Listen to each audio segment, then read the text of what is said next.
Hi everybody, Mr. Jones here. I'm going to read a chapter from David Walliams' book, Billionaire Boy.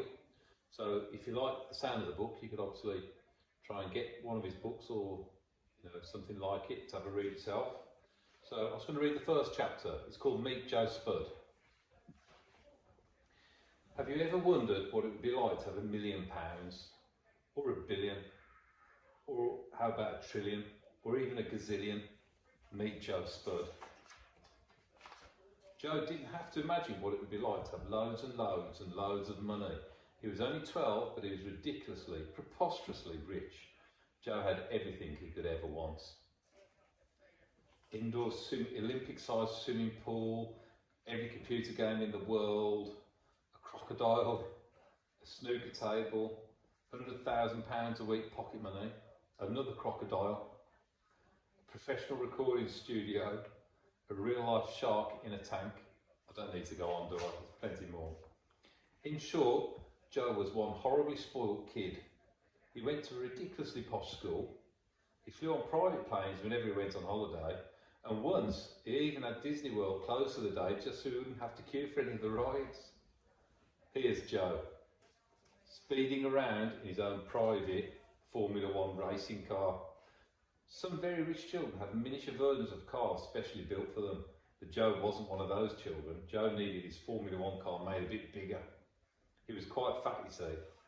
Well, you would be, wouldn't you, if you could eat all the chocolate in the world, because you could buy it.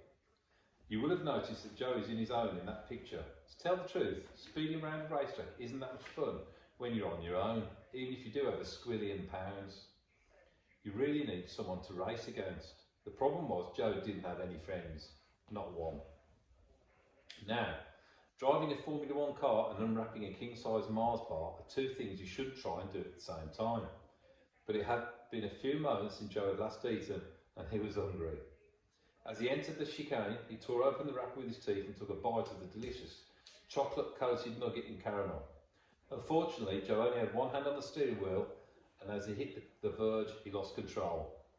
The multi-million-pound Formula One car careered off the track, span around and hit a tree.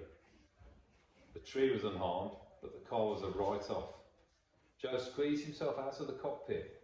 Luckily, Joe wasn't hurt, but he was a little dazed and he tottered back to the house. "Dad, I crashed the car," said Joe as he entered the palatial living room. Mr. Spud was short and fat, just like his son. Hairy in a lot of places too, apart from his head, which was bald and shiny. Joe's dad was sitting on a 100-seater crocodile skin sofa, and he didn't look up from reading that day's copy of The Sun. "Don't worry, Joe," he said, "I'll buy you another one." Joe slumped down on the sofa next to his dad. "Oh, happy birthday, by the way, Joe." Mr. Spud handed an envelope to his son without taking his eyes off the girl on page 3. Joe opened the envelope eagerly. How much money was he going to receive this year? The card which said, "Happy 12th birthday, son," was quickly discarded in favour of the cheque inside. Joe could barely disguise his disappointment. £1 million, he scoffed. "Is that all?" "What's the matter, son?" Mr. Spud put down his newspaper for a moment. "You gave me £1 million last year," whined Joe. "When I turned 11, surely I should get more now I'm 12. Mr. Spud reached into the pocket of his shiny grey designer suit and pulled out his chequebook. His suit was horrible and horribly expensive. "I'm so sorry, son," he said. "Let's make it £2 million. Now, it's important you realise that Mr. Spud had not always been this rich. Not so long ago, the Spud family lived a very humble life. From the age of 16, Mr. Spud worked in a vast loo roll factory in the outskirts of town. His job was so boring.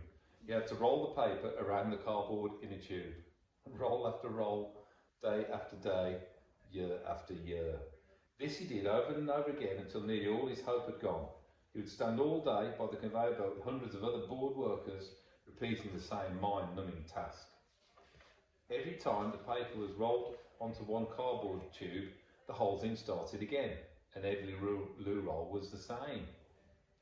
Mr. Spud never had enough money to buy Joe all the latest toys that would make him something like a loo roll racing car or a loo roll fort complete with dozens of loo roll soldiers. Most of them got broken and ended up in the bin. The only good thing about working in a factory was that Mrs. Spud had lots of time to daydream. One day he had a daydream that was to revolutionise bottom wiping forever. Why not invent a loo roll that is moist on one side and dry on the other, he thought, as he rolled paper around the 1000th roll of the day. Mr. Spud kept his idea top secret and toiled for hours locked in the bathroom of the little council flat, getting his new double-sided loo roll exactly right. When Mr. Spud finally launched Bumfresh, it was an instant phenomenon. Mr. Spud sold 1 billion rolls around the world every day, and every time a roll was sold, he made 10p. It added up to an awful lot of money. Joe Spud was only 8 at the time. Bumfresh was launched, and his life was turned upside down in a heartbeat. First, Joe's mum and dad split up. It turned out that for many years, Joe's mum Carol had been having a torrid affair with Joe's Cub Scout leader, Alan. She took a £10 billion divorce settlement. Alan swapped his canoe for a gigantic yacht. Last anyone heard, Carol and Alan were sailing off the coast of Dubai, pouring vintage champagne and they're crunching up cornflakes every morning. Joe's dad seemed to get out of the split quickly and began going on dates with an endless parade of page 3 girls. Soon, father and son moved out of their pokey council flat and into an enormous stately home. Mr. Spud called it Bumfresh Towers. The house was so large it was visible from outer space. It took 5 minutes just to motor up the drive.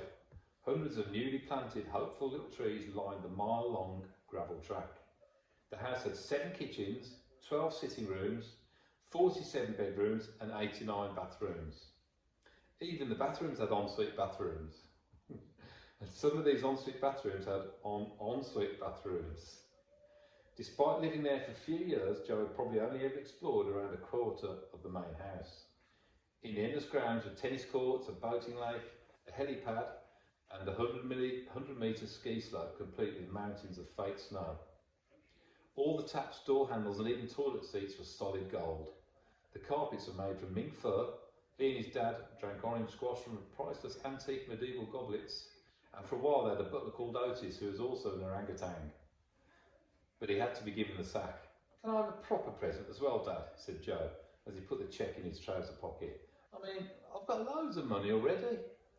"Tell me what you want, son, and I'll get you one of my assistants to buy it," said Mr. Spud.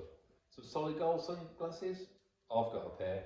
You can't see out of them, but they're very expensive." Joe yawned. "Your own speedboat?" ventured Mr. Spud. Joe rolled his eyes. "Oh, I've got 2 of those, remember." "Sorry, son. How about £250,000 worth of W.H. Smith's vouchers?" "Boring!" Joe stamped his feet in frustration. Here was a boy with high-class problems. Mr. Spud looked forlorn. He wasn't sure there's anything left in the world that could buy his only son. "Then what, son?" Joe suddenly had a thought. He pictured himself going around the racetrack all on his own, racing against himself. "There is something I really want," he said tentatively. "Name it, son," said Mr. Spud. "A friend." That's the end of chapter 1 of Billionaire Boys. So if you like the sound of it, then you might want to see if you can get a copy or get a copy from the library. Okay? Enjoy your reading and I'll see you later. Bye bye.